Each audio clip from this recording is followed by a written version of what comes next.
Sejarah perkembangan sains.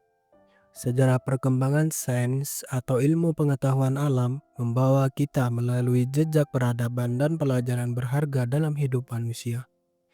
Dalam perjalanan ini, kita melihat bagaimana manusia berpikir dan hidup. Sejarah perkembangan sains dapat dibagi menjadi beberapa tahapan besar yang menandai kemajuan manusia dalam memahami dunia dan alam semesta. Pertama, zaman batu purba.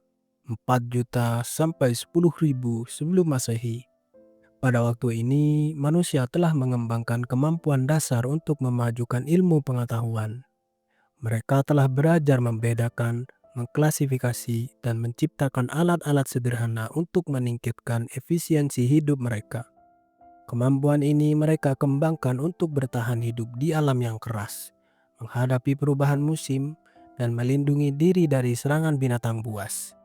Bukti kemajuan teknologi mereka dapat dilihat dari peninggalan di gua-gua tempat tinggal mereka, seperti alat berburu, lumbung penyimpanan makanan, dan metode pengawetan makanan sederhana. Selain itu, gambar-gambar di gua juga menunjukkan kemampuan berkomunikasi dan kebudayaan mereka.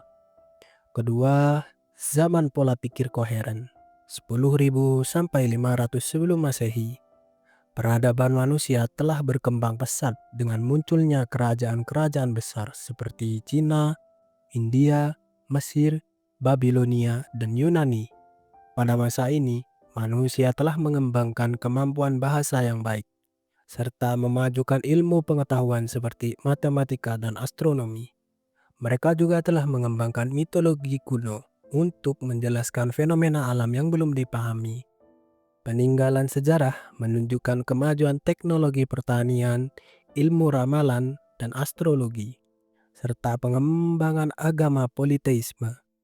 Pada masa ini, Mesir telah mencapai kemajuan ilmu matematika, seperti penggunaan bilangan pi dan jam matahari. Di Cina, ditemukan gambar-gambar bermakna sebagai tulisan dan syair kuno, serta alat hitung abakus. Sekitar 500 sebelum Masehi, manusia telah mampu berpikir abstrak dan menggunakan bahasa yang penuh simbol. Perkembangan filsafat di Yunani kuno menjadi cikal bakal perkembangan filsafat barat modern. Ketiga, zaman pola pikir rasio. Pola pikir Yunani menjadi sangat dominan, berbeda dengan peradaban Babilonia yang masih menggunakan unsur mitologi. Orang Yunani mulai menggunakan akal sehat dan cara berpikir koheren untuk mencari kebenaran. Beberapa tokoh penting pada masa ini adalah filsuf Thales, yang menyatakan bahwa asal mula semua benda adalah air dan menggunakan rasio untuk mencari sebab-sebab yang lebih objektif. Anaximander, yang menemukan bahwa jam matahari dan mendukung pendapat Thales. Heraklitos, yang menyatakan bahwa api adalah keutamaan yang membentuk alam raya. Pythagoras, yang berpendapat bahwa unsur-unsur tanah, air, udara, dan api merupakan unsur-unsur utama alam. Socrates, yang merumuskan metode dialektika untuk merumuskan kebenaran. Demokritos, yang menyatakan bahwa materi yang paling kecil dan tidak dapat dibagi lagi yang biasa disebut atom. Empedokles, yang mengungkap daya ikat antara udara, api, tanah, dan air sebagai sesuatu yang disebut benci dan cinta. Plato, yang mengatakan bahwa keanekaragaman di alam merupakan duplikat dari sesuatu yang kekal dan tidak bergerak. Aristoteles, yang mempunyai pendapat lain dengan memberi label forma dan materia untuk realitas di alam, dan menyumbang kemajuan berpikir dengan rumus-rumus mengenai metafisika dan logika. Keempat, zaman pertengahan pada abad 2 sampai 14 Masehi. Di abad ini merupakan masa yang penting dalam perkembangan ilmu pengetahuan alam.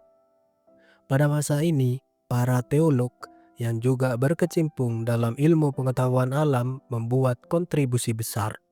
perpaduan antara agama Islam dan Kristen dalam menggali ilmu pengetahuan menghasilkan penemuan-penemuan penting yang sangat berguna bagi perkembangan sains di masa depan.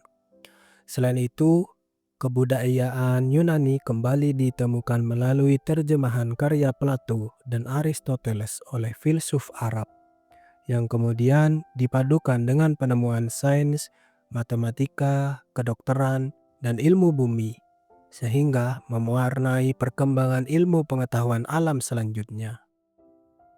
Kelima, zaman sains modern pada zaman Renaissance pada tahun 14 sampai 17 Masehi. Kemajuan ini ditandai dengan bangkitnya akal budi yang melepaskan diri dari dogma-dogma agama. Revolusi Kopernikus memulai perubahan besar dengan merumuskan bahwa alam semesta ini heliosentris, bertentangan dengan ide geosentris dari Ptolemeus. Penelitian ini diteruskan oleh Kurzweil, Tycho Brahe, dan Johannes Kepler yang menemukan orbit benda-benda angkasa berupa elips dan meramalkan terjadinya gerhana matahari dan bulan. Galileo Galilei melanjutkan penelitian ini dengan teleskopnya, menemukan planet Jupiter, membuktikan bahwa bulan memiliki kawah dan planet tidak memiliki cahaya sendiri. Galileo juga mengamati gerakan mekanik dan menjadi peletak dasar ilmu mekanika. Langkah-langkah ilmiah Galileo, yaitu observasi, eliminasi, idealisasi, dan percobaan, menjadi dasar penyelidikan ilmiah modern. Zaman ini disebut juga sebagai zaman sains rasionalis, karena lebih mementingkan rasio dalam menjelaskan alam. Keenam, zaman pola pikir induksi. Zaman ini ditandai dengan gaya berpikir induktif yang digunakan sebagai landasan penyelidikan ilmiah. Zaman ini juga disebut sebagai zaman empirisme besar-besaran yang menghantarkan sains ke kemajuan teknologi.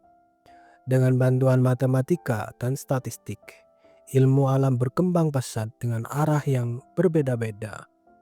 Pada zaman ini, penemuan cahaya oleh Christian Huygens dan penemuan mekanika klasik oleh Isaac Newton mengawali zaman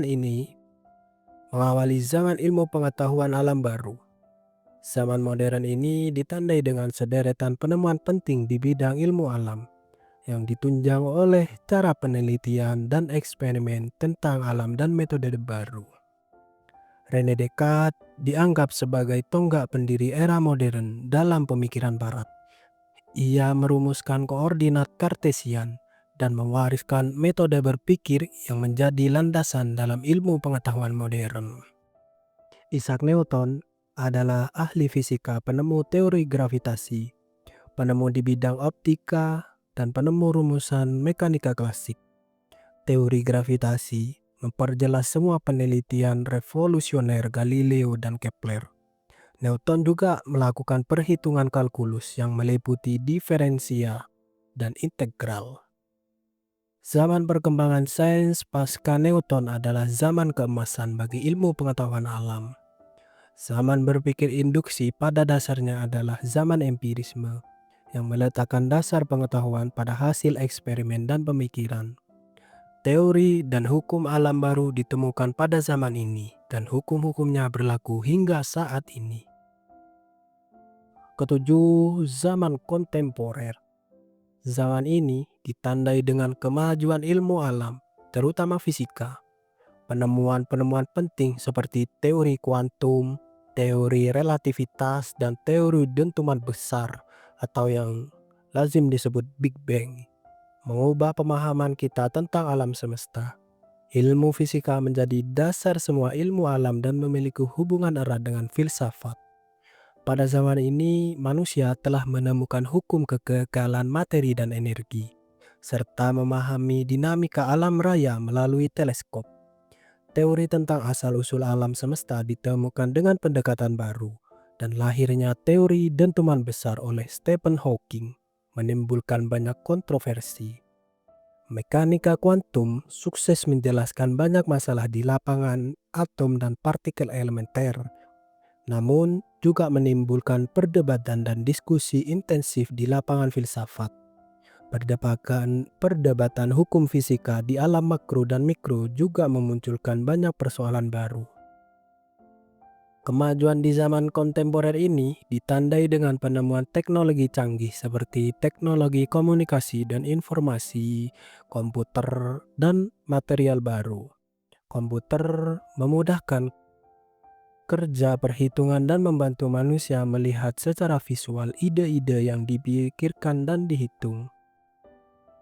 Namun, kemajuan ilmu juga menimbulkan gejala spesialisasi ilmu, di mana para ahli cenderung mengetahui bidang kajiannya sendiri dengan sangat mendalam, namun tidak mengetahui banyak hal di luar bidang kajiannya. Kedelapan, sains pada masa depan. Sains pada masa depan lebih memfokuskan pada masalah spesifik dan anomali, seperti gejala alam nonlinier dan random. Dengan bantuan matematika modern, ilmuwan dapat mempelajari ketidakteraturan di alam dan merumuskan hukum yang baru. Ilmu baru seperti chaos dan fraktal juga berkembang dalam bidang ini. Pada masa ini, sains menyatu dengan digital menjadi sains digital. Dengan adanya kenyataan virtual yang akan mengubah cara manusia memahami realitas fisika, kemajuan teknologi, komunikasi, dan komputer akan membuat sains empiris dan deduktif menjadi lebih kompleks dan berubah. Perkembangan sains ini akan memiliki dampak pada peta perkembangan pengetahuan secara umum, serta realitas sosial. Teori-teori perkembangan pengetahuan juga akan memiliki warna baru pada era digital di masa yang akan datang. Namun, perkembangan realitas maya ini juga memerlukan kesadaran agar tidak hanyut dalam rumitnya dunia maya. Dan sekarang, di abad 21 ini, manusia telah memasuki sains masa depan.